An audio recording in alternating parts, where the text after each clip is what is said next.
Now बेटा next compound, हमने पहले अल्कोहल पढ़ लिया, अल्कोहल फिनोल ईथर वाले चैप्टर में। Now we will study the phenol.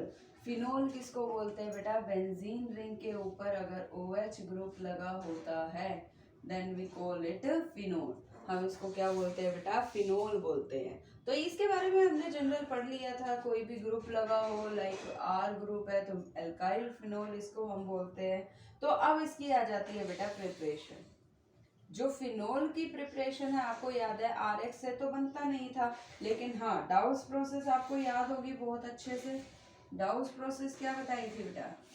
कि क्लोरोबेंजीन को अगर हम NaOH 623 kelvin temperature 300 atm pressure, then what we will get? We get phenol. ये प्रोसेस की थी बेटा हमने। सेकेंड है नेक्स्ट, इसी में ही हाइड्रोलिसिस भी करवाना पड़ेगा बेटा। पहले ONA आएगा फिर H लग जाएगा। सेकेंड है बेटा from benzene sulphonic acid. Benzene sulphonic acid क्या होता है? बेंजीन के ऊपर SO3H ग्रुप का लगा होना। अगर हम इसको हाइड्रोलाइज कर देते हैं इन प्रेजेंस ऑफ NaOH और सेकेंड स्टेप में हाइड्रोलिसिस करवा देते हैं then also we will get phenol. अब आप कहोगे मैडम बेंजीन सल्फोनिक एसिड कैसे बनाते हैं? आपको याद होगी बेटा, बेंजीन का अगर हम सल्फोनेशन करवा देते इन प्रेजेंस ऑफ H2SO4 तो यही तो बेंजीन सल्फोनिक एसिड ही था। थर्ड है बेटा फ्रॉम दी डायazonium सोल्ट। डायazonium सोल्ट वाली रिएक्शन आपको याद होगी कि हमने पहले क्या लिया था? डाइएजोटाइजेशन किया था एनिलीन का NaNO2HCl से रिएक्शन करवाई थी बेटा। डाइएजोटाइजेशन याद है? तो क्या बन गया था? डायazonium क्लोराइड। डायazonium क्लोराइड मिल गया था। डायazonium क्लोराइड को अगर हम हीट कर देते हैं ना बेटा, पानी डाल देते हैं, पानी डाल देते हैं then we will get phenol. एक बात याद रखना बेटा, अगर हमारा R ग्रुप था तो ये अनस्टेबल था तो ये ऑटोमेटिकली अल्कोहल में कन्वर्ट हो जाता था, लेकिन ये स्टेबल है रेजोनेंस की भी वजह से, जिसको अगर हमने बाद में रिएक्शन करवानी है तो इसको पहले हीट करके वार्म करना पड़ेगा उस पानी को डाल के, तब जाके हमें क्या मिलेगा बेटा? फिनोल मिलेगा। क्लियर है बेटा? लास्ट जो प्रोसेस है बेटा ये बहुत इम्पोर्टेंट है और बहुत बार पूछी जाती है, तो सबसे ज़्यादा इसमें यही वाली रिएक्शन है फ्रॉम क्यूमीन। क्यूमीन वर्ड आपको लगेगा पता नहीं कितना अजीब वर्ड है क्यूमीन, कोई नाम ही नहीं समझ में आ रहा जिससे इसका हम स्ट्रक्चर बना लें, लेकिन क्यूमीन एक्चुअल में बेटा एक कॉमन नेम है। कैसा नेम है? Common name. कॉमन नेम है क्यूमीन। इसका मतलब क्या हुआ? इसका IUPAC नेम या कोई और अलग नेम होगा, तो इसको अब हम देखते हैं।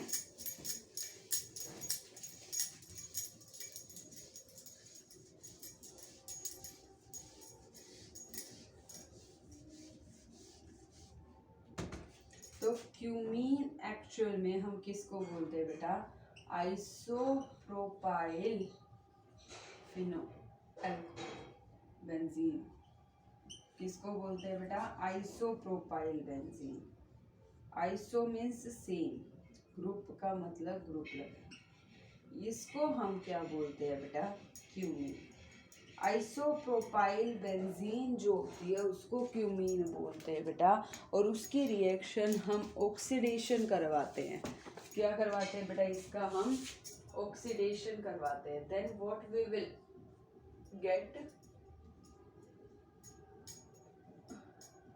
CH3 और CH3 एज इट इज, दोनों ऑक्सीजन पर ऑक्साइड की फॉर्म में यहाँ पर जुड़ जाते हैं, और जब हम इसको हाइड्रोलिसिस करवाते हैं then what we will get? ये जो OH है वो यहाँ आ जाता है और साइड प्रोडक्ट क्या निकल जाता है? कीटोन। तो ये है मेन कमर्शियल यूज प्रिपरेशन है फिनोल का बनना फ्रॉम क्यूमीन। आइसोप्रोपाइल बेंजीन है जिसको ऑक्सीडेशन करवाया, क्यूमीन हाइड्रोपरऑक्साइड बन गया, जिससे हम हीट करते ही क्या ले सकते हैं, हम बना सकते हैं फिनोल। क्लियर है बेटा? सो this is not so difficult part of the reaction. यही प्रिपरेशन थी। नेक्स्ट आ जाती है बेटा हमारी केमिकल रिएक्शंस।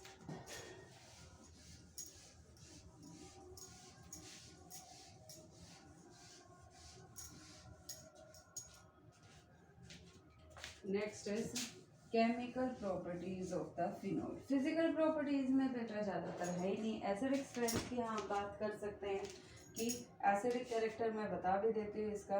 एसिडिक नेचर इसी में ही आ जाता है एक्चुअल में, और कोई सोल्यूबिलिटी वगैरह पे नहीं आता बेटा। कि फिनोल और एक है आपके पास alcohol, which one is more acidic. R group क्या है? रिलीजिंग ग्रुप, जो इसको वीक बनाता है। और यहाँ पे अगर HIN दे दे तो वो रेजोनेंस स्टेबलाइज जो हो जाता है फिनॉक्साइड आयन, तो ये मोर स्टेबल है, मोर एसिडिक है फिनोल। क्लियर है बेटा? Due to resonance stabilisation of phenoxide ion कि H को जो और नेगेटिव को जो स्टेबलाइज कर दे, नेगेटिव चार्ज को, वही तो स्ट्रॉन्ग एसिड होगा। So this is the acidic nature. Next आ जाते हैं बेटा हम इसकी केमिकल प्रॉपर्टीज में। फर्स्ट केमिकल प्रॉपर्टी है इसकी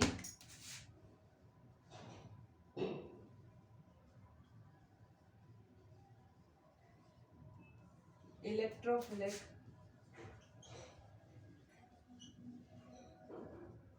सब्स्टिट्यूशन रिएक्शन। बेटा कितने तरह की होती है substitution reaction? Electrophilic 5: halogenation, sulphonation, nitration, Friedel-Crafts alkylation and Friedel-Crafts acylation. अगर आप देखते हो फिनोल का नेचर, फिनोल में OH के ऊपर लोन पेयर है बेटा। ये लोन पेयर रिंग को देगा तो नेगेटिव चार्ज को कहाँ कहाँ डिस्ट्रीब्यूट करेगा? एक तो ये बेटा ऑर्थो पोजीशन पे जाएगा, और दूसरा पैरा पोजीशन पे जाएगा नेगेटिव चार्ज। फिर ऑर्थो पे आ जाएगा बेटा। यानी ये कैसा ग्रुप है? कैसा ग्रुप है बेटा? ये इलेक्ट्रॉन एक्टिवेटिंग ग्रुप है, यानी इलेक्ट्रोफाइल इस पे आना पसंद करेगा। एक्टिवेटिंग ग्रुप है। कौन सी पोजीशन पे आना पसंद करेगा बेटा? क्योंकि नेगेटिव चार्ज पे इलेक्ट्रॉन की डेंसिटी ऑर्थो पोजीशन पे और पैरा पोजीशन, ये भी कौन सी है? ऑर्थो पोजीशन पे सबसे ज़्यादा है। तो ये इलेक्ट्रोफिलिक सब्स्टिट्यूशन रिएक्शन शो करेगा, और ये इलेक्ट्रॉन रिलीजिंग नेचर होने की वजह से ऑर्थो पैरा डायरेक्टिंग ग्रुप है। क्लियर है बेटा? तो अब आ जाते हैं बेटा हम इसके रिएक्शन पे, that is the electrophilic substitution reaction. बेटा ज़्यादा नहीं है, थोड़ी सी ही है इसकी रिएक्शंस। तो फर्स्ट रिएक्शन है नाइट्रेशन। रब कर दो बेटा, ये ऑर्थो पैरा डायरेक्टिंग क्यों है? क्लियर हुआ?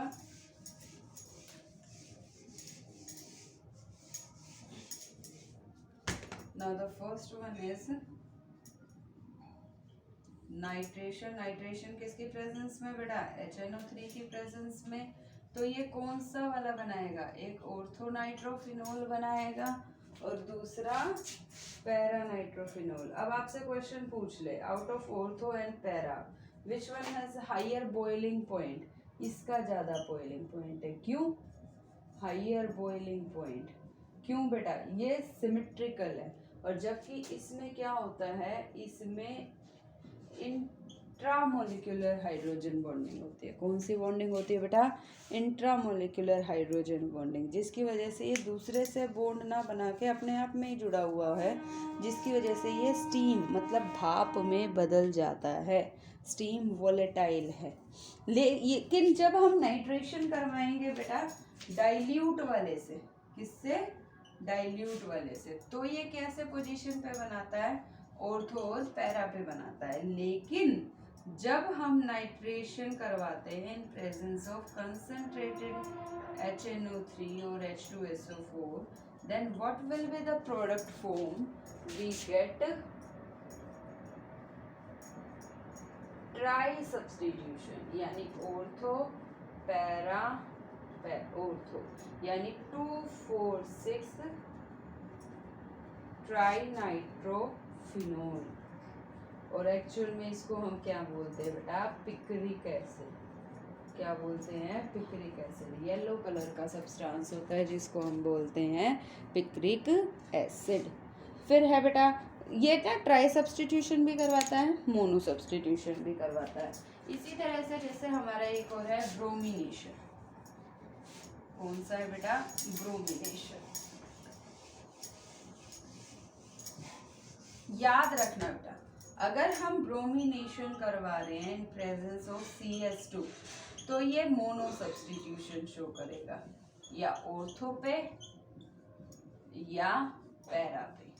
लेकिन अगर हम इसका ब्रोमिनेशन करवा रहे हैं इन एक्वस मीडियम, पानी की प्रेजेंस में, तो बेटा ये ट्राई सब्सटीट्यूशन शो करता है। कई बार आ जाता है बेटा राइट द प्रोडक्ट फॉर्म, तो ये ट्राई सब्सटीट्यूशन क्यों करता है, अगर हम वाटर में करवाते हैं तो ट्राई सब्सटीट्यूशन, अगर हम एक्वस में ना करवा के CH2 में करवाते हैं तो mono substitution will takes place.